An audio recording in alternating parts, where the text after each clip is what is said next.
In the Vatican, a third city-state was officially created in 1982. That city-state is called the District of Columbia and is located on 10 square miles of land in the heart of Washington. The District of Columbia flies its own flag and has its own independent constitution. Although geographically separate, the city-states of London, the Vatican, and the District of Columbia are one interlocking empire called Empire of the City. The flag of Washington's District of Columbia has 3 red stars, one for each city-state in the 3-city empire.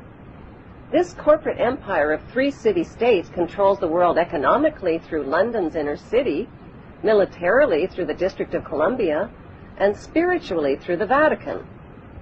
The Constitution for the District of Columbia operates under a tyrannical Roman law known as Lex Fori, which bears no resemblance to the U.S. Constitution.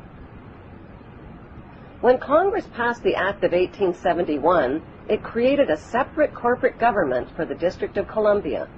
This treasonous act allowed the District of Columbia to operate as a corporation outside the original Constitution of the United States and outside of the best interests of American citizens.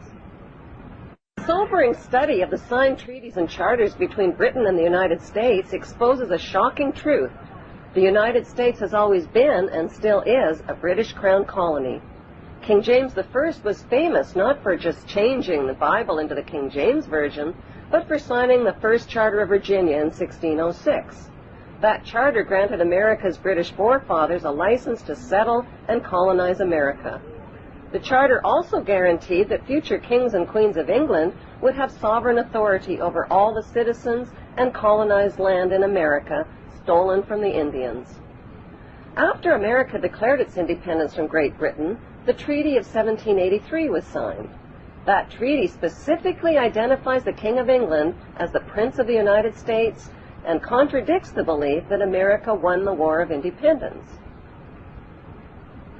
Although King George III of England gave up most of his claims over his American colonies, he kept his right to continue receiving payment for his business venture of colonizing America. If America had really won the War of Independence, they would never have agreed to pay debts and reparations to the King of England. When Congress passed the 13th Amendment to the Constitution, the U.S. President was made subservient to the King of England. The 13th Amendment is called the Title of Nobility Amendment and forbids U.S. presidents and their officials from using royal titles like king or prince or baron. For some mysterious reason, the 13th Amendment, which was ratified in 1810, no longer appears on current copies of the Constitution. America's blood-soaked War of Independence against the British bankrupted America and turned its citizens into permanent debt slaves of the king. In the War of 1812, the British torched and burned to the ground the White House and all U.S. government buildings, and destroyed ratification records of the U.S. Constitution.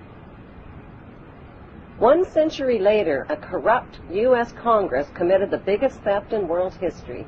They passed Paul Warburg's Federal Reserve Act in 1913, handing over America's gold and silver reserves and total control of America's economy to the Rothschild banksters. Most Americans still believe that the Fed, or Federal Reserve, is the government. It is not. The Fed is a privately owned banking system whose majority Class A shareholders are the Rothschilds, Warburgs, Kuhn and Loeb, J.P. Morgan, Rockefeller, Israel Seif, and the Lehman Brothers. This private banking cartel is the Fed and is never audited and never pays taxes.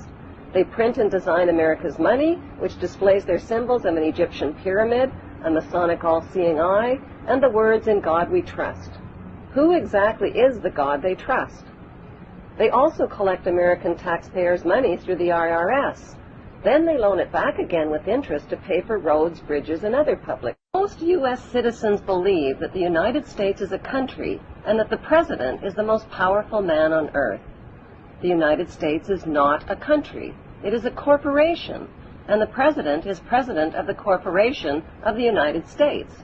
He and his elected officials work for the corporation, not for the American people.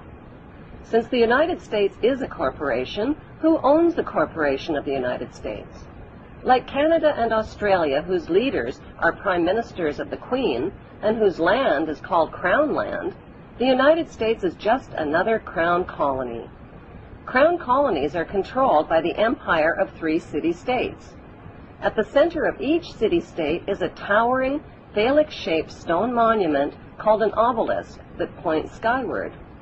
In D.C. city-state, the obelisk, known as the Washington Monument, was dedicated to Freemason George Washington by the Freemason Grand Lodge of the District of Columbia. The Secretive Brotherhood of Freemasons laid the Washington obelisk's cornerstone in 1848 and contributed 22 Masonic memorial stones. 250 Masonic lodges financed the Washington Monument obelisk, including the Knights Templar Masonic Order. At the heart of London city-state is a 187-ton, 69-foot-tall Egyptian obelisk called Cleopatra's Needle. It was transported from Egypt and erected on the banks of the River Thames. In Vatican City, another Egyptian obelisk towers high above St. Peter's Square.